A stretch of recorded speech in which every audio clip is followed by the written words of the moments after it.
Tudo em paz, hashtag orgulho de ser exanque, mais uma videoaula para o Direito Administrativo 2, sobre HAP 03, controle da administração e improbidade administrativa. O controle da administração pública, ele é feito a partir de 4 modalidades. Então tem 4 espécies de controles da administração pública. A primeira espécie é o controle administrativo. A própria AP controla a AP. É um autocontrole. Eu desempenho a tutela ou a autotutela. Por meio do processo administrativo, eu realizo o controle administrativo. O segundo controle possível é o chamado controle social. É o controle feito pelo cidadão, é o controle feito pelo administrado, que acompanha a prestação de contas, que acompanha o portal da transparência, que impugna contas públicas, não é? Que representa junto ao Congresso Nacional, que inicia um processo administrativo. Este controle é um controle social.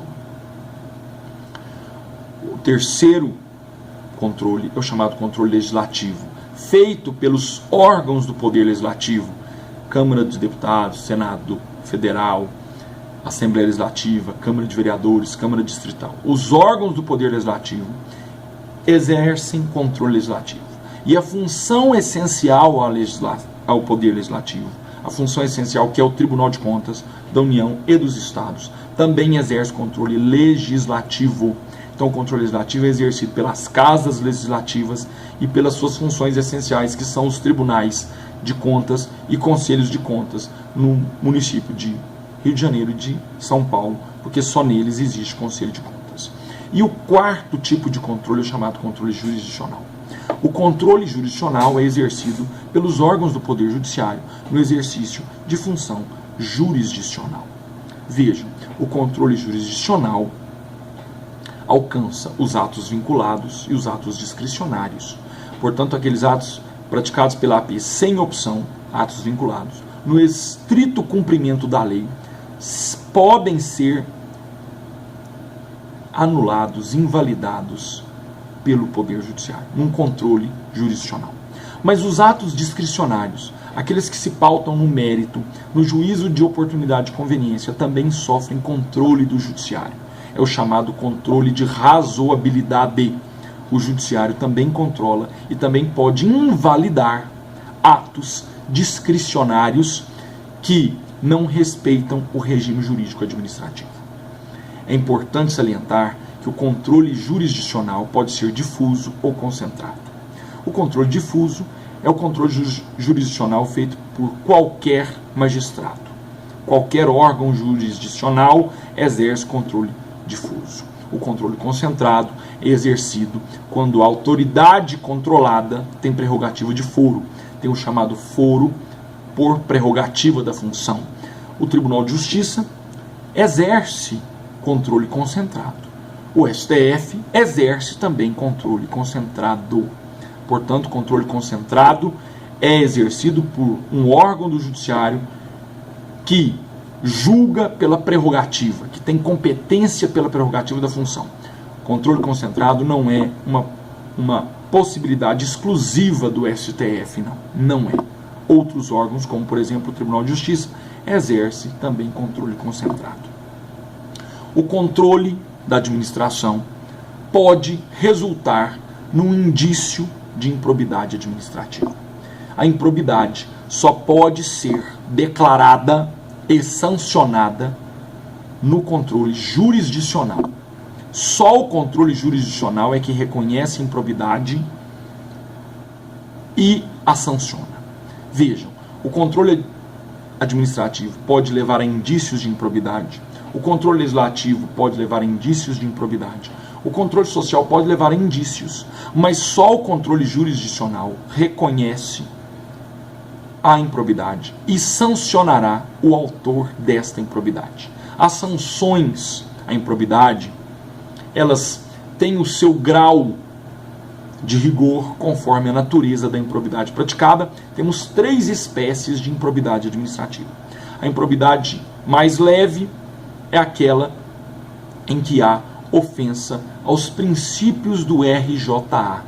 nós percebemos essa improbidade lá na lei da improbidade administrativa, que é a lei 8.429, de 92, no seu artigo 12, no inciso 3, nós temos uma improbidade mais leve.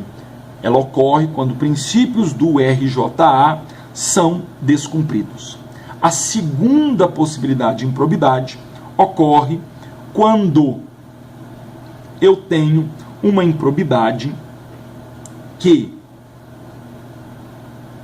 lesa o erário. A improbidade que lesa o erário, descrita lá no artigo 10, tem a sua sanção definida no artigo 12, inciso 2 da lei de improbidade. A improbidade que lesa o erário é uma improbidade intermediária. E temos a mais grave de todas as improbidades, que é a improbidade contemplada no artigo 9º da lei de improbidade, que é a improbidade que gera enriquecimento ilícito às custas do erário. Erário e dinheiro público são expressões sinônimas. Vejam, então a improbidade mais grave está contemplada no artigo 9º. As sanções para essa improbidade mais grave estão no artigo 12, inciso 1 da lei de improbidade. A lei de improbidade é a lei 8.429 de 92. A improbidade intermediária é a improbidade que lesa o erário. Então a pessoa pratica condutas que geram prejuízo ao interesse público, ao patrimônio público. Essa improbidade está caracterizada no rol do artigo 10.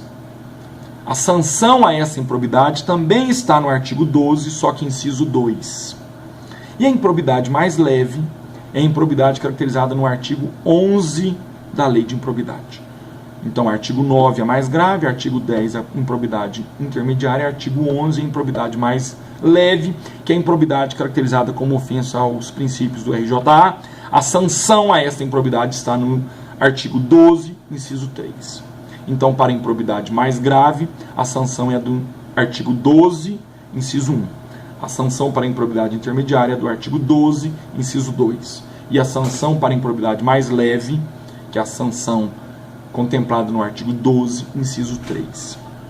Vejam, a improbidade só pode ser declarada no processo jurisdicional ou numa ação civil pública ou numa ação popular. Improbidade é um ilícito civil administrativo, improbidade não é crime, improbidade não é apurada em processo penal, improbidade não sofre pena, em que pese a lei de improbidade discorrer sobre penas. Na verdade, a improbidade sofre sanções civis administrativas, porque a improbidade é o mais grave de todos os ilícitos administrativos. A improbidade é apurada em ação popular e ação civil pública. A improbidade tem sanções que, em relação ao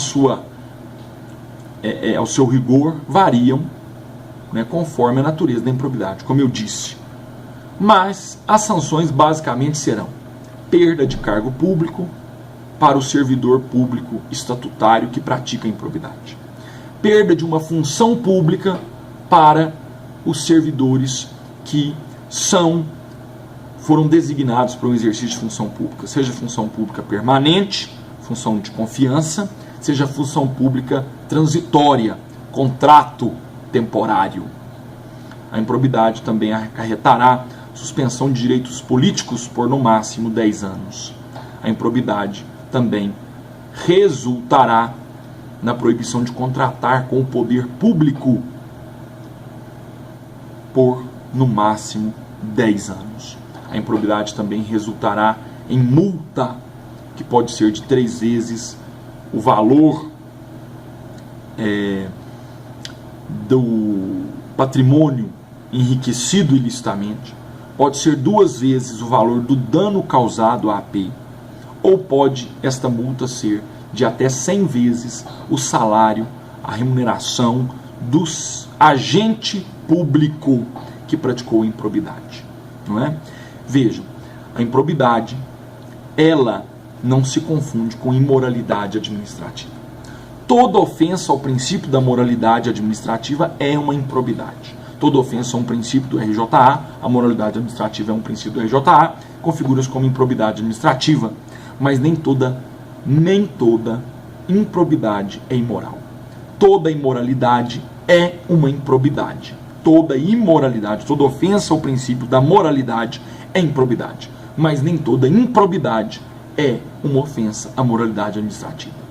Existem improbidades que podem ofender outros princípios do RJA, que não a moralidade administrativa. Vejam, para eu, administração pública, praticar operações financeiras, fazer aplicações do dinheiro público, eu preciso respeitar uma determinada legislação.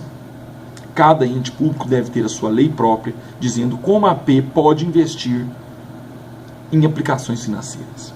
Se eu não cumprir os requisitos desta legislação, que versa sobre a aplicação de dinheiro público em operações financeiras, eu posso até ter agido com ética e com boa-fé. Ou seja, posso ter cumprido o princípio da moralidade.